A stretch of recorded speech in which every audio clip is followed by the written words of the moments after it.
পিছনে যাই আমরা একটু। ভাই একটু দাঁড়াও, তোমরা তো ওয়েট করো না। জল্লাদ তুমি কি নিয়ম জানো না? দাঁড়াও, ম্যাজিস্ট্রেট আছে এখানে, আমাদের দামি ম্যাজিস্ট্রেট উপস্থিত আছেন। উনি ওখানে গিয়ে শেখ হাসিনার সাথে কিছু বার্তালাপ করবে, সেগুলোর ব্যবস্থা আছে। আমাদের এখানে কালো কাপড়টা একটু পরে দাও। হুজুরও আছে, কালো কাপড় আছে। ভাই আমি ম্যাজিস্ট্রেট সাহেবকে বলছি, দামি ম্যাজিস্ট্রেট সাহেব আপনি একটু উপরে আসেন। আমাদের যে আসামি আছে ফাঁসির কাছে, তার একটা স্বীকারোক্তি নেন এবং উনি কি বলে আপনি এসে জানান। উনি কি ওনার অপরাধ স্বীকার করেছে কিনা মৃত্যুর আগে, যান আপনি গিয়ে আপনি স্বীকারোক্তি নিয়ে আসেন। যান আপনি ওদিকে যান। ভাই আপনারা কাইন্ডলি পিছনে যান না ভাই, একটু পিছনে না গেলে আসলে তো কিছু দেখা যাবে না ভাই। আর একসাথে সবাই দাঁড়ালে কিন্তু স্টেজ ভেঙে যাবে, পরে কিন্তু সেই স্মার্ট বাংলাদেশ হয়ে যাবে। না ফুয়াদ ভাই, উনি স্বীকারোক্তি দেননি। উনি বলেছেন উনি কোনো কিছুর জন্যই দোষী না। এই যে মানে ফাঁসির আদেশ হচ্ছে, তারপরে হচ্ছে না। আপনি এক কাজ করেন, হুজুরকে বলেন কালেমা পড়িয়ে কোরআন শরীফের কসম কাটিয়ে এরপরে স্বীকারোক্তি দিয়ে এবারে দিবে। দেখেন কোরআন আর আল্লাহকে কেউ ভয় মানে কেউ ভয় না করে থাকতে পারে না। আপনি একটু কলেমা পড়েন আর স্বীকারোক্তি নেন ওনার কাছ থেকে। দেখেন উনি স্বীকার করে কিনা, আল্লাহকে ভয় করে কিনা।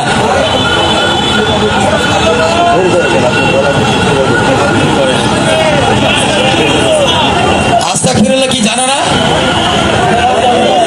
তাহলে আপনারা একটু বলে দেন যে আস্তাগফিরুল্লাহ। আমি তো ওনার হজে যাওয়ার ছবি দেখেছিলাম, উনি কাঁদতেছে, স্বীকার করতেছে, শেষ সময় অন্তিম সময় স্বীকার করতেছে।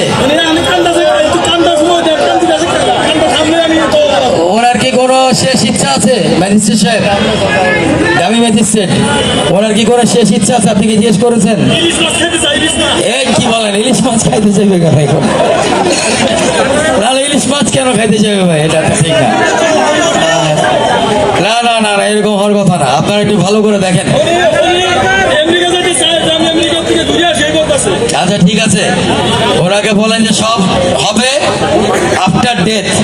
আফটার ডেথ তোমার জন্য আরো অনেক কিছু রেডি আছে, যেটা আল্লাহ নিজে দিবে। আপনারা কালো কাপড়টা, ওনার মুখের কালো কাপড়টা জল্লাদের কাছে হ্যান্ড ওভার করার জন্য আমি অনুরোধ করব। কালো কাপড়টা তাকে পরিয়ে দেওয়া হোক। মোদির সাথে দেখা করার সুযোগ দেওয়া হোক। ওনার একমাত্র স্বামী হচ্ছে মোদি, মোদির সাথে দেখা করার সুযোগ দেওয়া হোক। এই মুহূর্তে আসলে সেই উপায় নাই, কারণ একদম ফাঁসির মানে কাছে আছে, ধরি খুব কাছে আছে। আমরা দেখতে পাচ্ছি কালো কাপড় দিয়ে তার মুখ ঢেকে দেওয়া হচ্ছে। আমার নিজেরও খুব খারাপ লাগছে ব্যাপারটা আসলে। আস্তে আস্তে, তোমাদের এত তাড়াহুড়া কেন ভাই বুঝলাম না। কাপড়টা বাঁধো, কালো কাপড়টা বাঁধো। উনি কলেমা পড়েছে, আলহামদুলিল্লাহ। আল্লাহ আমাদের যা শাস্তি দিচ্ছি আল্লাহ ওনাকে ক্ষমা করে দিক। জমটুপি পরানো হচ্ছে, আপনারা দেখছেন। খুবই আপনাদের যারা আওয়ামী লীগের লোকজন আছে হয়তো খুব হৃদয় বিদারক লাগছে আপনাদের কাছে। এইভাবেই কিন্তু ফাঁসি দেওয়া হবে। আমি বাংলাদেশ সরকারকে একটা সাহস দিয়ে যাচ্ছি, আমরা মৌলিক বাংলা এবং জনসাধারণ মিলে, যে তারা যেন এইভাবে করেই ফাঁসিটা কার্যকর করে। এবং দেখছেন আস্তে আস্তে সেই ফাঁসির দড়িটা কিভাবে তার গলার মধ্যে ঢুকে যাচ্ছে, মাথার মধ্যে দিয়ে প্রবেশ করানো হচ্ছে এবং টাইট করে দেওয়া হচ্ছে।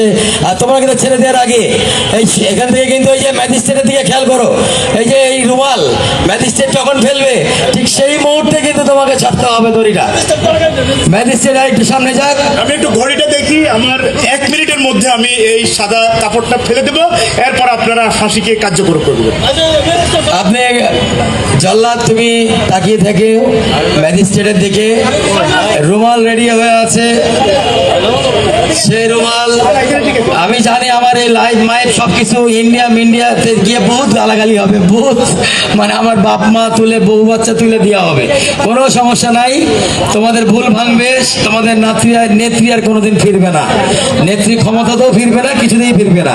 তোমরা ফিরে আসো, তোমরা বাংলাদেশে ফিরে আসো, তোমরা বাংলাদেশের ভালো মানুষের দিকে ফিরে আসো। রুমাল দেখলেন যে উঠে দেওয়া হলো এবং শেখ হাসিনাকে ছেড়ে দাও। শেখ হাসিনাকে ফাঁসি দেওয়া হলো এবং নড়ানড়ি করছে, ছটফট করছে, শেষ নিঃশ্বাস হয়তো বের হয়ে যাচ্ছে, ছটফট করছে। করছে, ছটফট করছে, শেষ নিঃশ্বাসটা বের হয়ে যাচ্ছে মনে হয়। লা ইলাহা ইল্লাল্লাহু মুহাম্মাদুর রাসূলুল্লাহ, ইন্না লিল্লাহি ওয়া ইন্না ইলাইহি রাজিউন। আমরা সবাই ইন্না লিল্লাহি ওয়া ইন্না ইলাইহি রাজিউন পড়ি, কারণ সে চলে গেছে, যে চলে গেছে তার উপরে রাগ রাখতে হয় না, রাগ মিটিয়ে দিতে হয়। আমরা অ্যাটলিস্ট আমরা সবাই মুসলিম, আমরা মুসলিম ভাবে করব। আপনারা দেখলেন কিভাবে শেখ হাসিনার প্রতীকী ফাঁসি দেওয়া হলো বাংলাদেশের জনগণের মঞ্চে, আমাদের মৌলিক বাংলার মঞ্চে। আমরা সরকারকে একটা সাহস দিয়ে গেলাম এবং আগামীকালকে আমরা খুব শান্তিপূর্ণ, এটা বলে দিই সবার মধ্যে, আগামীকালকে খুব শান্তিপূর্ণভাবে মৌলিক বাংলা থেকে ইন্ডিয়ান হাই কমিশনে একটা স্মারকলিপি জমা দেওয়া হবে। স্মারকলিপিতে কী লেখা থাকবে এটাও বলে দিই, কারণ এটা নিয়ে ভবিষ্যতে গ্যাঞ্জাম বাঁধাইতে পারে। স্মারকলিপিতে লেখা থাকবে যে আমাদের ফাঁসির আসামি বর্তমানে তোমাদের দেশে লুকিয়ে আছে। তোমরা যেহেতু আমাদের বলো আমাদেরকে বন্ধু রাষ্ট্র, যদি বন্ধু রাষ্ট্র হও, বন্ধুর মতো আচরণ করো, আমাদের আসামিকে আমাদের হাতে ফিরিয়ে দাও, আমাদের কাছে ফিরিয়ে দাও, এই রিকোয়েস্ট তাদেরকে করা হবে। এরপর যদি তারা না শুনে সরকার যে ব্যবস্থা নিবে সেই ব্যবস্থাই ঠিক আছে। তো এটা আমরা কালকে জমা দিব। আর আজকে রাতে আমাদের এখানে গণভোজের আয়োজন করা হয়েছে। আমি আমার মিডিয়া বন্ধু সহ আমার সকল বন্ধুদেরকে, ঢাকা ভার্সিটি এবং সবাইকে, ভাই বলছে কুলখানির খাবার, কুলখানির খাবার। আল্লাহ, মানে মানুষের মনে আসলে এত ক্ষোভ ছিল, এত ঘৃণা ছিল, মানে এত ঘৃণা মানুষ কাউকে হয়তো ঘৃণা করতে পারে না।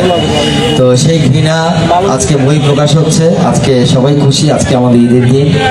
আমরা রাতে একসাথে আহার করব, আপনাদের সবাইকে দাওয়াত থাকলো। আমি আমাদের মৌলিক বাংলা মঞ্চের যে দামি মানে একদম আমাদের যে প্রতীকী ফাঁসি ছিল শেখ হাসিনার, সেই প্রোগ্রাম এখানে মুলতবি ঘোষণা করছি। আমাদের ওয়ালি কিছু হয়তো স্লোগান দিবে, সবাই স্লোগান দিয়ে আমরা তারপরে যার যার জায়গায় যাবো ইনশাআল্লাহ। এরপরে গান বাজনা হবে হয়তো মনে হয়। আমি সকল সাংবাদিক ভাইদের দৃষ্টি আকর্ষণ করছি, আপনাদের মাধ্যমে আমি একটা বার্তা দিতে চাই দেশবাসীকে, যে যেখানে আছেন সকলেই শান্ত থাকুন। আর যে সকল আওয়ামী লীগ ভাইয়েরা আছেন, ছাত্রলীগ, যুবলীগ, কৃষক লীগ, যে কোনো লীগে আছেন না কেন, আপনারা এই রায়কে কেন্দ্র করে দেশে কোনো অরাজকতা সৃষ্টি করবেন না। যদি করে থাকেন তাহলে এটার দায়ভার সম্পূর্ণ আপনাদের নিতে হবে, এবং এইটার পরিণতি কতটুকু ভয়ঙ্কর হবে সেটা আপনারা নিজেরাও কল্পনা করতে পারবেন না। তো এই জন্য আমি আবারও মিডিয়া ভাইদের মাধ্যমে বলছি, আমার এই বার্তাটা সকলের কাছে পৌঁছানোর চেষ্টা করবেন, যাতে করে এই রায়কে কেন্দ্র করে শান্তিপ্রিয় মানুষের মাঝে কোনো অরাজকতা সৃষ্টি না করে। আলহামদুলিল্লাহ, আসসালামু আলাইকুম। এইমাত্র খবর